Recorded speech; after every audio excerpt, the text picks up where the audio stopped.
All right, in this video, we are going to look at a problem for algebra that involves adding and subtracting fractions. So this is a pre-algebra concept, but it's something that we're going to use frequently in algebra, so we should practice it. Let's add 1/2 and 2/3.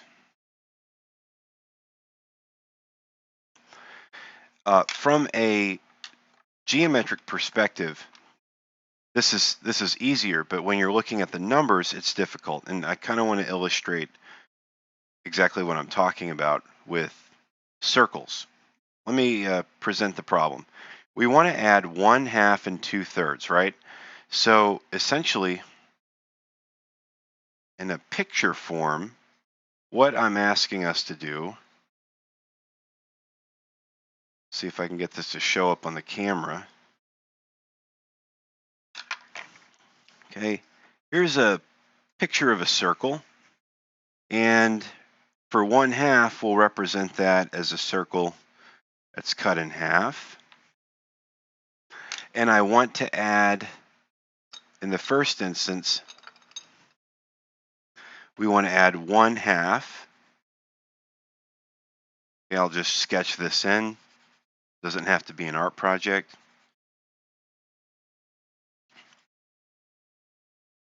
We want to add 1/2 of a circle, right? And then here's another circle, same size circle. But in this one,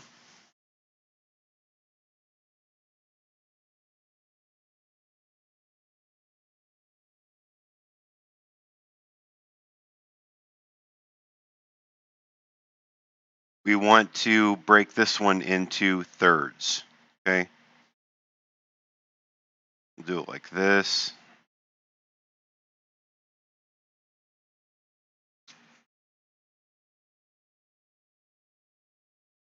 Let's see, 1, 2, yeah, should work.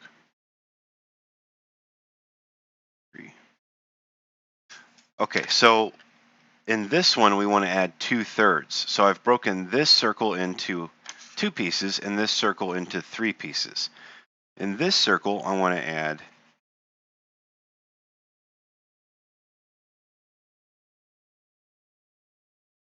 2/3 of it.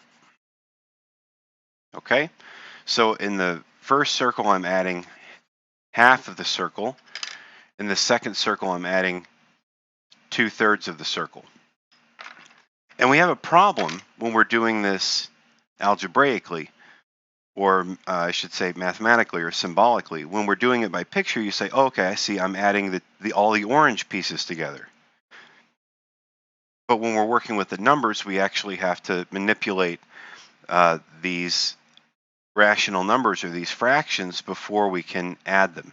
And the problem that students are having is that the common thing that happens when we don't review this is students will add 1 and 2, and they'll get 3 on top. And on the bottom, they'll say, well, 2 plus 3 is 5. But you can't do that. It doesn't make any sense. If we did that, it would actually, what we would be saying is that the resulting addition problem, the resulting sum would be 3 over 5, 3/5. Okay, so let me just put that off to the side. That's what people often make the mistake, 3/5. Okay, this is not correct, and we'll see why here in a moment. So when we add fractions, the denominators have to be the same. So we need something called a lowest common denominator. Okay, how do you find one? Well, you need to find, before you can make the denominator the lowest common denominator, you have to find between 2 and 3 something called the least common multiple. And let's see what the least common multiple is between 2 and 3. And we make some space here. Let's talk about multiples of 2. So 2 times 1 is 2. 2 times 2 is 4. 2 times 3 is 6. And we'll stop there for a moment. Now let's do the same thing for the other denominator, 3. 3 times 1 is 3. 3 times 2 is 6. And we found it. These two multiples give us the same product. Okay? So for the 2, the multiple I need is 3. And for the 3, the multiple I need is 2.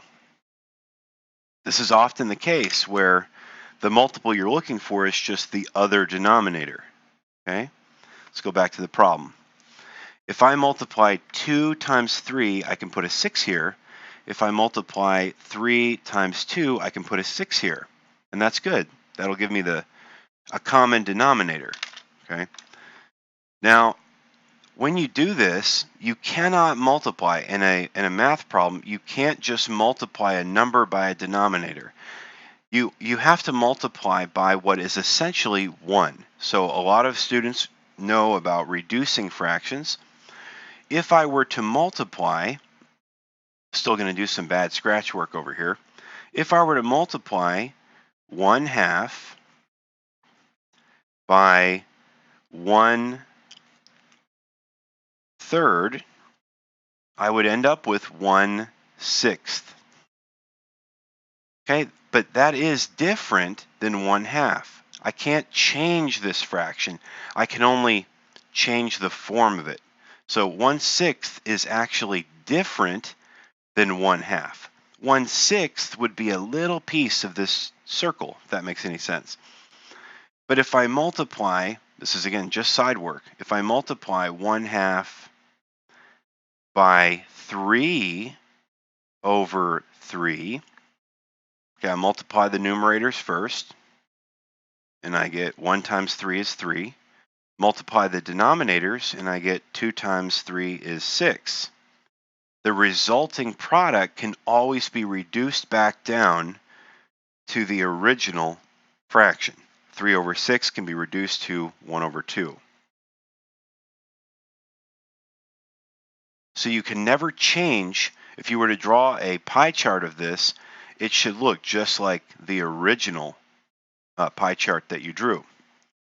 And the same goes for 2/3. You can never multiply a fraction when you're trying to find common denominators. You can never multiply a fraction by just a denominator. You have to multiply whatever you're going to multiply by the denominator, you have to multiply by the numerator. So let's do that here. That's why you'll see me right off to the side, parentheses, and then I'll put a fraction bar, and then whatever my least common multiple is, in this case it's 3, I'll multiply 1/2 by 3/3. Okay? And the resulting fraction will be 3 times 1, which is 3. Put that here. And 3 times 2 in the denominator, which is 6. You're multiplying across. 3 times 1 and then 3 times 2. So multiply the top, multiply the bottom. For 2/3, I'll put another parentheses off to the side of that, draw a fraction bar, and go look and see what my least common multiple was for 3, and that's going to be 2. So in this case, I'll multiply by 2/2.